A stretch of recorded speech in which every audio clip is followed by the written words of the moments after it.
7 से 9 नवंबर जयपुर बनेगा बौद्धिक महाकुंभ की भूमि।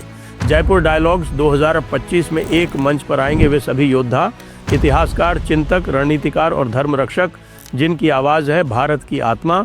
आदि अचिंत, colonel Ajay K Raina, major general Rajeev Narayanan, DP Pandey, Abhijeet Chawda, Sumit Peer और बहुत सारे आपके पसंदीदा वक्ता जिनसे आप इस कार्यक्रम में भेंट कर सकते हैं। आप भी इस अनोखे उत्सव का हिस्सा बने, रजिस्टर करें और उपस्थित रहें। और यदि आप इस आंदोलन को और शक्तिशाली बनाना चाहते हैं तो हमारे क्राउड फंड में दान दें। QR स्कैन करके आप हमें योगदान दे सकते हैं। रजिस्ट्रेशन लिंक नीचे दिया हुआ है। नमस्ते, आप सभी से अनुरोध है कि कृपया हमारी चैनल को सब्सक्राइब करें और वीडियो को लाइक करें। ऐसे समय जब ट्रंप बाबू का पाकिस्तान बुरी तरह से पिट रहा है अफ़गान तालिबान से और अफ़गानिस्तान से, ऐसे समय पर बुरी खबर आ गई ट्रंप महाशय के लिए कि साहब उनको नोबेल प्राइज़ नहीं मिली है। और मारिया मुकादा जो कि वेनेजुएला की लीडर ऑफ ऑपोजिशन है, उनको नोबेल पीस प्राइज़ दे दी गई है। बेचारे ट्रंप बाबू ने अपने पीस प्राइज़ के लिए पता नहीं क्या क्या कर डाला, पता नहीं क्या क्या झूठ बोल डाले, पता नहीं इंडिया और पाकिस्तान के बारे में 35 बार कितना झूठ बोला जिसको भारत ने सीधे सीधे नकार दिया। तो जैसा कि मैंने आपको बताया था आज सवेरे कि भाई भारत को पता था कि इनको नोबेल पीस प्राइज़ नहीं मिलेगी, इसलिए मोदी जी ने एहतियातन कदम उठा लिए थे और ट्रंप को बधाई दे दी थी। तो चलो भाई और कुछ नहीं, भारत पाकिस्तान का तो हमने नहीं माना, लेकिन गज़ा में तुम जो कुछ करा रहे हो वो हम मान लेते हैं। लेकिन ट्रंप बाबू का होगा क्या? क्योंकि अब इधर ट्रंप बाबू के तरफ से एक और क्लैरिफिकेशन आ गया, यानी कि भारत का दबाव भी काम करता है। यही बात भी मैंने आपको सवेरे कही थी। अब वो कह रहे हैं कि साहब की जो एमरैम 120 मिसाइल की बात हो रही है, वो एमरैम 120 हम नहीं दे रहे हैं पाकिस्तान को, हम पाकिस्तान को वही दे रहे हैं जो कुछ भी पहले दिया था, यानी कि जो पुरानी मिसाइल्स हैं वही दे रहे हैं। किसी भी तरह का अपग्रेड जो है वो इसमें सम्मिलित नहीं है। अच्छा, तो फिर वो पुरानी वाली मिसाइल ले लेगा जिसकी शायद 110 किलोमीटर की रेंज थी, वो 110 किलोमीटर की तुम ले लो। पाकिस्तान पैसा भी खर्च करो, $2.5 बिलियन भी खर्च करो और पुराना जंक ले लो, कोई मतलब नहीं है। भारत को पता है आपको, RVVBD ये रशियन मिसाइल लेने जा रहा है जिसकी की रेंज केवल 200 किलोमीटर है और किल रेंज भी, और मीटियोर तो है ही 180 किलोमीटर वाली। लेकिन मज़े की बात यह है कि आपको ध्यान होगा कि 2 दिन पहले अफ़गान तालिबान ने पाकिस्तान के 11 फौजी मार डाले, जिसमें से एक लेफ्टिनेंट कर्नल भी था और एक मेजर भी था। अब ये सारे के सारे पंजाब से थे। आपको पता है कि पंजाब कितना सेंसिटिव मैटर होता है, वहाँ पर किसी फ़ौजी का मारा जाना, अगर नॉर्दर्न लाइट इन्फेंट्री और उसके लोग मारे जाए तो उसको आप पूरी तरह से नकार दो, जैसे कि कारगिल में किया था।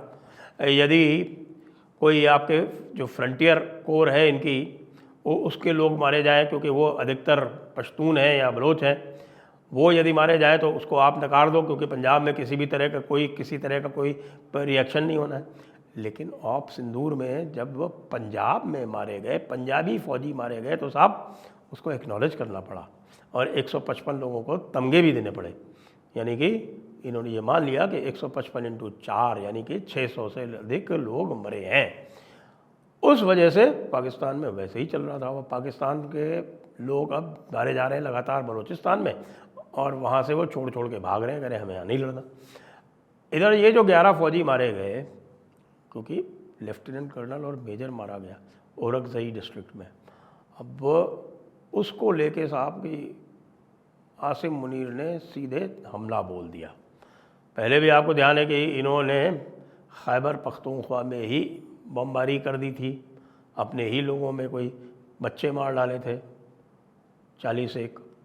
अब इन्होंने हमला कर दिया कहाँ? काबुल में। तो कह रहे कि साहब कि काबुल में हमको ये खबर मिली कि यहाँ पर जो तालिबान का TTP यानी तहरीक तालिबान पाकिस्तान का जो सदर है महसूद मुल्ला महसूद, उसको मारने के लिए आपने सीधे सीधे काबुल पर आक्रमण कर दिया। अच्छा, ये भी क्यों किया, इसको भी देखने वाली बात है कि यहाँ पर अमीर ख़ान मुत्ताकी जो कि फॉरेन मिनिस्टर हैं तालिबान सरकार के, अफ़गान की तालिबान सरकार के, वो इस समय भारत के दौरे पर हैं और 7 दिन यहाँ रहने वाले हैं। तो उनके 7 दिन के दौरे में ये तय हो गया सबसे पहले कि साहब कि भारत और अफ़गानिस्तान के फुल डिप्लोमेटिक रिलेशंस रिस्टोर हो जाएंगे। अब इस बात से मिर्ची बहुत ज़्यादा लग रही है पाकिस्तान को, तो वो बौखलाए हुए थे ही। फिर ये 11 लोग मारे गए, जिसका दायित्व उठाया, जिसका क्लेम किया टीटीपी ने, तो इन्होंने सीधे उठा के आप देखा ना ताव, कोई ऐसी उल्टी पुल्टी छोटी मोटी इंटेलिजेंस मिली, उसको लेके मुल्ला महसूद को मारने के लिए काबुल में बमबारी कर दी। अब आप सोच सकते हैं अगर आप काबुल पे बमबारी करोगे तो फिर तालिबान क्या करेगा। अच्छा, इधर प्रेशर डाला जा रहा है ट्रंप बाबू द्वारा कि बगराम एयरबेस हमको दे दो। बगराम एयरबेस पे भाई देखिए 3600 मीटर के 2 रनवेज हैं, बहुत बड़ा एयरबेस है। अब उस एयरबेस को भाई साहब कह रहे हैं कि हमको दे दो, साथ में इधर बमबारी भी कर रहे हैं।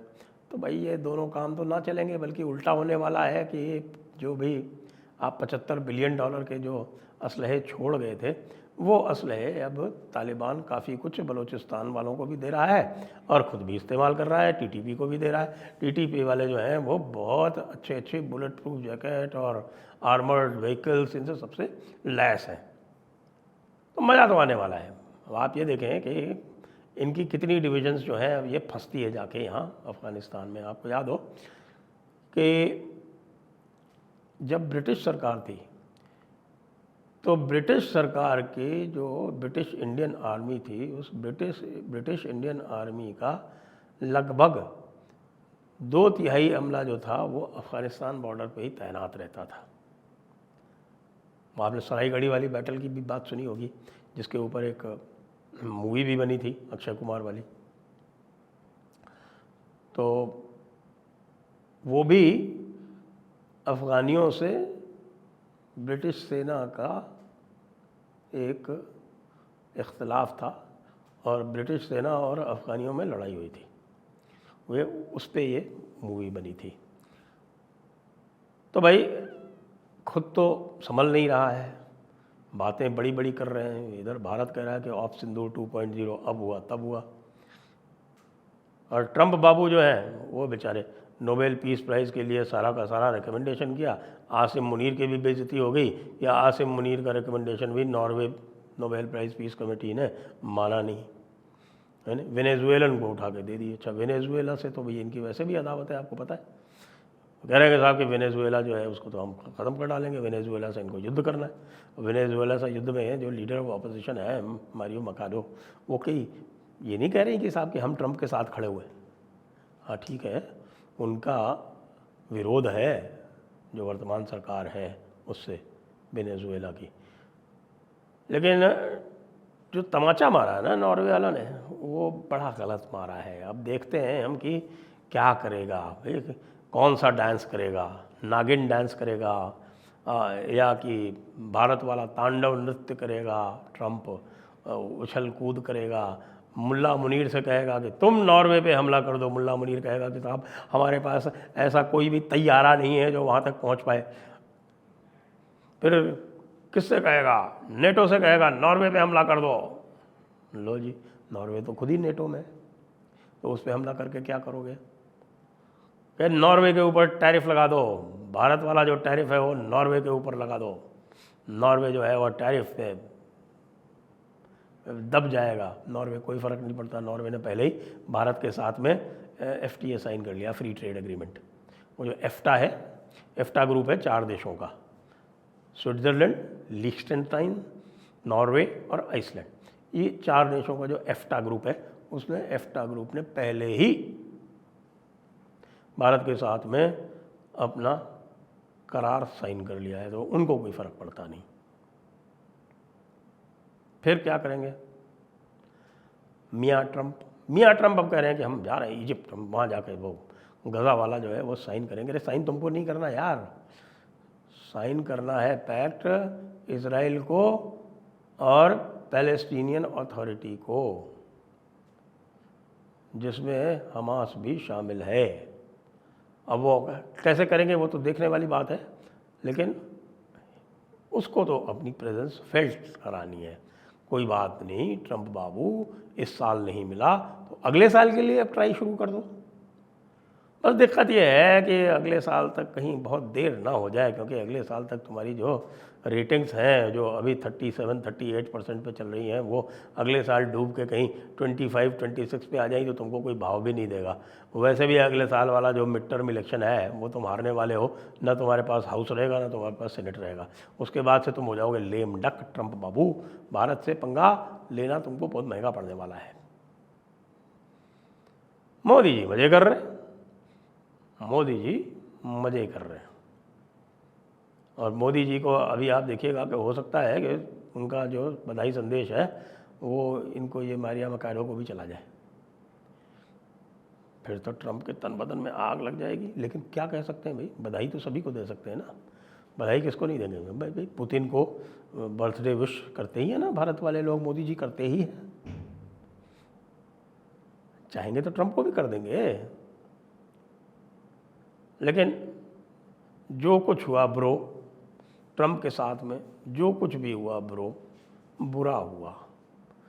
खुद भी गया और उसका जो चमचा जिसने उसको पीस प्राइज़ का रिकमेंडेशन किया था वो भी गया, और भी बहुत सारे लोगों ने पीस प्राइज़ का रिकमेंडेशन किया था, वो भी सारे के सारे गए। नॉर्वे ने कह दिया कि we don't care for you, हमें तुम्हारी परवाह नहीं है, मिडिल फिंगर लो।